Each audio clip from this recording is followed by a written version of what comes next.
د روحي سکون وړیا او ګټوره نسخه. د ننګرهار پوهنتون دې تالار کې ولاړ استاد زده کړیالانو ته د ذکر فواید او پر نفس اغیزې په نوم سیمینار وړاندې کوي.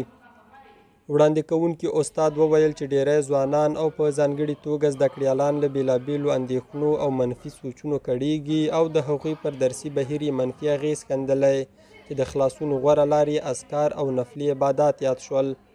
چې ډېر فکرونه سوچونه کوي، کله کله داسې وي د درسونو په اړه باندې، د استادانو په اړه باندې، د ماحول په اړه باندې، د هغه خپلې کورنۍ په اړه باندې، اقتصادي وضعیت یې خراب وي.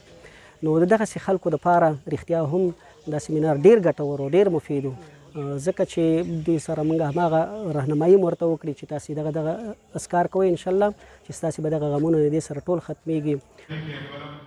زده کړیالانو ته د تصوف سپارښتنه وشوه تر څو د روحي سکون لذت وڅکي او له هغو کړاوونو او حالتونو په دې وسیله ځان وژغوري چې د روحي نارامۍ لامل یې ګرځي. ډیر ضرور دی. بل دا ولی دا زمونږ یوه همه برخه ده. موږ تر ټولو لومړی زمونږ اهمیت اسلام ته دی، ځکه موږ مسلمانان یو. که زما محصل دی د اسلامي زده کړو سره عصري علوم زده کي، مثلا دی په اسلامي زده کړو باندې دی پوی، نو دی سبا رشوت نه اخلي، ځکه لازمه ده.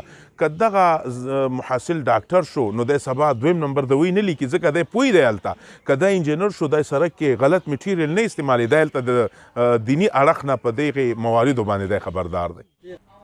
زده کړیالان د ورته سیمینارونو ګټې مني او له مسؤلینو څخه یې د لا ډېرېدو هیله کوي. عبادت مفهوم، د ذکر مفهوم، ډولونه او ګټې د ټول په اړه موږ مکمل معلومات ترلاسه کړه او انشاءالله دا به موږ په خپل د کوم زندګۍ یا ژوندانه کې په عملي ډول سره تطبیق کوو.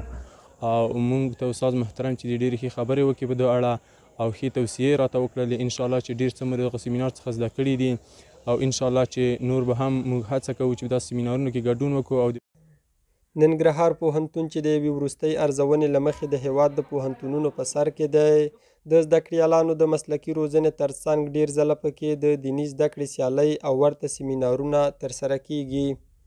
اجمل صدیقي، سیمه نیوز، ننګرهار.